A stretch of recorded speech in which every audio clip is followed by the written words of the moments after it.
विकास के तराजू पर इसे लोकतंत्र के रखवाले तौलते हैं तो उनका दिखावा ऐसे माहौल में कर दिया। जनता ही लोकतंत्र में जनार्दन होती है। नमस्कार, वीके न्यूज में आपका स्वागत है। मैं हूं टीएन मनीष। आज के सुलगते सवाल में बात दिल्ली की, उस दिल्ली की जो कोरोना महासंक्रमण के कम्युनिटी स्प्रेडिंग के मामले में ऐसा लग रहा है कि चाइना के वुहान की तर्ज पर तेज गति से आगे बढ़ रही है। और उसके बावजूद इस दिल्ली में कोरोना के नाम पर सियासत जारी है। आप देखिए, एक छोटी सी वानगी जो दिल को दहला देगी। एक टीवी पत्रकार अजय झा, उन्होंने अपना एक छोटा सा 1 मिनट 33 सेकंड का बहुत ही मार्मिक और दिल को दहलाने वाला संदेश प्रसारित किया है। उस संदेश में इस व्यथित और परेशान पत्रकार ने अपनी उस बात को रखा है कि इसके घर में 2 अर्थियां उठ चुकी हैं। 2 छोटी बच्चियां हैं, 5 साल और 9 साल की। पत्नी भी संक्रमित है, ये स्वयं संक्रमित है और 2 लाशें घर में देख चुका है। उसके बावजूद राहुल गांधी साहब ने उसको ट्वीट पर अटैच करके अपने कर्तव्यों की इतिश्री कर ली। यानी वहां भी राजनीति पीछा नहीं छोड़ रही है, मानवता तार तार है। आप देखिए कि ये जो अजय झा है, एक और बात बताएं कि यह पत्रकार गो न्यूज में है। ये गो न्यूज किसका है? गो न्यूज उस वरिष्ठ पत्रकार पंकज पचौरी का है जो मनमोहन सिंह सरकार में सलाहकार के पद पर रहे, लेकिन आज उसे उस संस्थान से भी मदद नहीं मिल रही है। उसने सभी से हाथ जोड़कर मदद की गुहार लगाई है। मेरा नाम अजय झा है, मैं एक पत्रकार हूँ। मेरे घर में सभी लोग पॉजिटिव हैं। मेरी बीवी, मेरी 2 छोटी बेटी। पिछले 10 दिनों में 2 लोगों की मौत हो चुकी है। मेरे घर में मेरी वाइफ के पिता, पहले उनकी मौत हो गई और अब 1 दिन पहले, 2 दिन पहले मेरी मदर इन लॉ की भी डेथ हो गई इसी घर में। बहुत देर तक बॉडी आ रखी रही, कोई लेने नहीं आया। एम्बुलेंस आया, वो ले नहीं गया। आपस में सब एक दूसरे के ऊपर जिम्मेदारी डाल रहे हैं। केजरीवाल और बाकी सरकार दावा कर रही है सब कुछ है, लेकिन सच्चाई है कुछ भी नहीं है। लोग बस भगवान भरोसे हैं। बहुत तकलीफ में हूँ मैं और मेरा परिवार। बस यही है कि लोग मदद करें, किसी तरह से संकट से बाहर निकालें। मेरे 2 छोटे बच्चे हैं, 2 बिटिया है मेरी, एक 9 साल की, एक 5 साल की, और जो 2 लोगों की मौत हो चुकी है। वाइफ पूरी तरह से टूट चुकी है। बहुत हिम्मत कर रहा हूँ, लेकिन पता नहीं क्या होगा। मदद चाहिए, इलाज चाहिए। यही उम्मीद है कि लोग सुनेंगे, आगे आएंगे, मदद करेंगे। कोरोना की जब शुरुआत हुई थी तो आम आदमी की सरकार यानी अरविंद केजरीवाल की सरकार ने यह दावे किए थे कि दिल्ली पूरी तरह से निपटने को तैयार है, उनके पास सारे संसाधन हैं। और इतना ही नहीं, उस समय इन्होंने अपने आप में बहुत अपने गाल बजाए और खुद अपने हाथों से अपनी पीठ थपथपाई कि हम लाखों लोगों को भोजन उपलब्ध करवा रहे हैं। लेकिन इनकी जो कलई है वो कब खुलती है? जब गाजियाबाद के अंदर ISBT आनंद विहार में बहुत बड़ी संख्या में मजदूर बिहार और यूपी के पहुंचते हैं। ये क्यों पहुंचते हैं? क्योंकि ये मुनादी कराते हैं साहब कि आपके लिए बसें लग गई है, आपको साधन मिल रहा है, आप अपने घर जाओ। यानी कि इन्होंने दिल्ली को खाली करने का उस समय ही बीड़ा उठा लिया था और अपनी मानवीय संवेदना का कितना इनके अंदर प्रतिशत है उसका उदाहरण दे दिया था। इसके बाद लगातार कोरोना को लेकर के जो राजनीति चल रही है, उस राजनीति में अब नया मोड़ ये आया है कि उप मुख्यमंत्री मनीष सिसोदिया ने आखिर में स्वयं इस बात को स्वीकार कर लिया है कि 31 जुलाई तक दिल्ली के अंदर 5.5 लाख मरीजों की आंकड़ा जो है वो पहुंच जाएगा। और अब ये जो है लगातार केंद्र से मदद की गुहार लगा रहे हैं, जबकि शुरुआत में जब इनको राजनीति चमकानी थी तो मुफ्त बिजली, मुफ्त पानी और दिल्ली की गाड़ी कमाई, यानी जो आम आदमी है, जो व्यापारी है, जो टैक्स पेयर है, उसकी गाड़ी कमाई को इन्होंने इस तरह से अपनी राजनीति के चलते आग लगा दी। अब कह रहे हैं वेतन के लाले पड़ रहे हैं। इतना ही नहीं, अब इनके पास स्थिति यह है कि टोटल जो बेड की संख्या है कोविड को लेकर के वो 9,000 है। कोई भरोसा नहीं है कि कितने लग जाएंगे। अब बड़ी बड़ी बातें की जा रही है और संवेदनहीनता की हद करते हुए अरविंद केजरीवाल ने इस बात की भी घोषणा कर दी कि बाहरी लोगों को दिल्ली में इलाज नहीं मिलेगा। अरे साहब, आप अपने अतीत को क्यों भूल रहे हैं? आप स्वयं ये कहते रहे कि आप एक समाज सेवी हैं।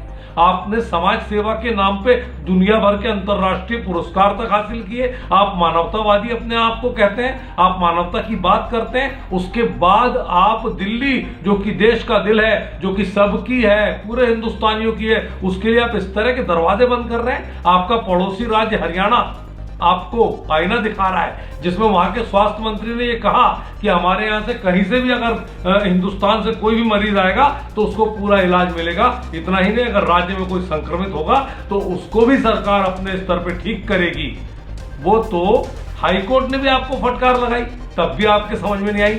फिर एलजी साहब अनिल बैजल जी ने आपसे साफ तौर पर यह कह दिया कि इस फैसले को हम उलट रहे हैं।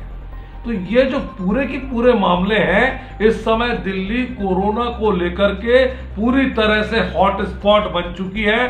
11 जिलों में करीब करीब 2 करोड़ की जो जनसंख्या है, उसमें अंदर और बाहर की जब ये बात करते हैं तो इस बात पर भी गौर करना होगा कि दिल्ली से बहुत बड़ी तादाद में पलायन हो चुका है।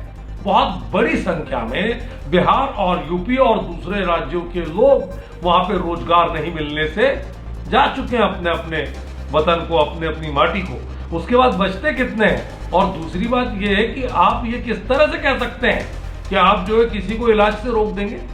हिंदुस्तान है, आप मुख्यमंत्री जरूर एक राज्य के हो सकते हैं, लेकिन देश तो सबका है। तो ये जो पूरा की पूरा मामला है, इसने केजरीवाल सरकार की आम आदमी के प्रति जो संवेदना है उसको भी आईना दिखा दिया है। और एक बात कि आखिर क्या वजह है कि मुख्य धारा का मीडिया इस पूरे मामले में मौन धारण किए हुए है?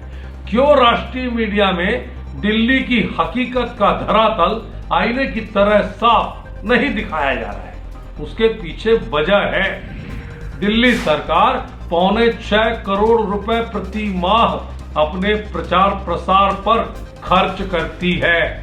और दिल्ली सरकार ने अभी हाल के दिनों में भी तमाम तरह के ऐसे मुख्य धारा के मीडिया को विज्ञापन दे करके और अपने सुर और ताल के साथ सुर में सुर मिलाने के लिए या तो राजी किया है, और नहीं किया है तो इस मामले में आंखें बंद करने की कोई ना कोई गोपनीय डील मीडिया संस्थानों के साथ दिल्ली सरकार की हो चुकी है। तो ये जो गोपनीय डील हुई है, इस गोपनीय डील का ही नतीजा है कि मुख्य धारा की मीडिया का काम आज सोशल मीडिया के प्लेटफॉर्म्स को करना पड़ रहा है। आज क्या कारण है कि पूरी हकीकत सामने नहीं आ रही है? ये जो मैंने आपको आंकड़े बताए हैं 6.25 करोड़ रुपए प्रति माह के, ये एजेंसी जो है हमारी भाषा, उसने सूचना के अधिकार के तहत निकलवाया था। उसमें संजय कुमार मौर्य जो इनके सहायक लेखाधिकारी है, उन्होंने साफ तौर पर यह स्वीकार किया है कि मीडिया के माध्यमों के अनुसार, अलग अलग विभाग के अनुसार इनके पास किसी तरह का आंकड़ा नहीं है। यानी सरकार उस जानकारी को देने से बच रही है कि टीवी के माध्यम को कितना पैसा दिया, समाचार पत्र यानी प्रिंट के माध्यम को कितना पैसा दिया, दूसरे जो माध्यम है उनको कितना पैसा दिया, होर्डिंग्स में कितना पैसा लगाया। तो ये कैसी बजटिंग है, ये कैसा लेखा जोखा है जिसमें लेखा अधिकारी यह कहता है केजरीवाल की सरकार का कि 6.25 करोड़ का तो आंकड़ा है, लेकिन उस 6.25 करोड़ प्रतिमाह में किस विधा के माध्यम को कितना दे रहे हैं, इसका खुलासा करने से सरकार बचती है, यानी दाल में कुछ काला है। आप देखिए कि कोरोना को लेकर के बड़ी बड़ी जो बातें की गई थी, उन बातों के बीच अब यह समझ में आ रहा है कि वो सिर्फ बातें थी, कोरा आश्वासन था और सिर्फ अपनी राजनीति चमकाने का एक मौका था। ये वही केजरीवाल है जिन्होंने सबसे पहले कहा कि हमें कोरोना के साथ जीना सीखना होगा, और अनलॉक 1 के दौरान ही समझ में आ गया कि सरकार की तैयारी कोरोना को लेकर के जमीन पर क्या है और जुबान पर क्या है। तो ऐसी सूरत में दिल्ली जिससे पूरा देश चलता है, उस दिल्ली में जो हाहाकार का माहौल है, उस हाहाकार के माहौल ने ये साबित किया है कि वहां की जो सरकार है, उसकी सरकार का जमीन से कोई सरोकार नहीं है। भले ही नाम आम आदमी पार्टी लिख दे, लेकिन जो काम है उस काम में अपने वोटरों को खुश करने के लिए जिस तरह से अनाप शनाप मुफ्तखोरी की आदत लगाई गई, उसने इनके बजट को बेपटरी कर दिया। और अब इनकी जो स्थिति है वो कोरोना के बीच में से सियासत और राजनीति को गर्म करने की दिख रही है। लगातार ये खुद अपने बयानों से पलट रहे हैं और नए नए फरमान ये जारी कर रहे हैं। इनको आईना दिखाने के लिए न्यायालयीन क्षेत्र को भी आगे आना पड़ रहा है, उनको भी समझाना पड़ रहा है कि सरकार ऐसे नहीं चलती है। तो ये जो पूरा की पूरा मामला है, इसने ये साबित कर दिया है कि कोरोना के इंतजाम के मामले में कुप्रबंधन का शिकार है देश की दिल्ली राजधानी। क्यों है कुप्रबंधन का शिकार? क्योंकि इनके पास में पूर्व नियोजित तरीके से तैयारी के तमाम अवसर होने के बावजूद इन्होंने उस मामले में गंभीरता के साथ अपनी तैयारी नहीं की। आज स्थिति यह है कि लगातार केजरीवाल जी अलग अलग माध्यमों में लोगों को गाल बजा बजा कर कोरोना से बचने के उपाय गिना रहे हैं, संदेश प्रसारित कर रहे हैं, हर जगह होर्डिंग दिख रहे हैं। तो ये जो पूरा की पूरा अनावश्यक खर्च है, जो अपनी राजनीति को, अपने चेहरे को चमकाने की जो मानसिकता है, उस पैसे से भी जनता का उपचार किया जा सकता है। आप देखिए कि चौथे स्तंभ का एक ऐसा प्रहरी जो उस दिल्ली में वर्षों से समाज के अंतिम छोर तक की सेवा करता रहा, अजय झा, आज उस पत्रकार के साथ कितनी बड़ी पीड़ा है कि उसके घर से 2 अर्थियां उठने के बाद पति पत्नी दोनों संक्रमित हैं, लेकिन सरकार की आंख का पानी सूख चुका है और उसको अब समाज के आगे इस तरह से मानवीय संवेदना को झकझोरने वाली अपील करने पड़ रही है। लेकिन क्या राजनीति को ये समझ में नहीं आता है, नहीं दिखता है कि आखिर उस दिल्ली में, जो दिल्ली पूरे देश को चलाती है और उस देश को चलाने में चौथे स्तंभ की अपनी महती भूमिका है, उसके हर प्रहरी का अपना बहुत बड़ा योगदान है। क्योंकि लगातार इलेक्ट्रॉनिक और प्रिंट मीडिया संस्थानों के पत्रकार इस कोविड-19 के कवरेज के दौरान खुद चपेट में आए, लेकिन अपनी जान हथेली पर रखकर न केवल दिल्ली, पूरे देश के पत्रकारों ने उस जज्बे को अभी भी बरकरार रखा है और कोरोना वॉरियर यानी योद्धा के तौर पर वो मैदान में डटे हैं। लेकिन क्या सरकार की जिम्मेदारी उनके प्रति नहीं है? जब एक पत्रकार की ये हैसियत है, वहां पर ये हालत है, तो आप सोच सकते हैं, कल्पना कर सकते हैं कि उस दिल्ली के अंदर जहां पर आबादी का विस्फोट है, जहां पर सघन बस्तियां हैं, जहां पर तंग गलियां हैं, जहां पर लगातार एक बहुत बड़ी आबादी विचरण करती है, उस महानगर में, उस मेट्रो में आखिर आम आदमी क्या स्थिति में है और किस तरह से सरकार की इमदाद या मदद उसके अंतिम छोर तक पहुंच पा रही है। ये तमाम जो बातें हैं, ये आंखों को खोलने के लिए काफी है कि वास्तव में हम राजनीति में जो कहते हैं वो कर नहीं पाते और जो करते हैं वो कह नहीं पाते, यानी हमारी कथनी और करनी में अंतर होता है, तभी हम आज के राजनेता हैं। सुलगते सवाल में आज के लिए बस इतना ही। नमस्कार।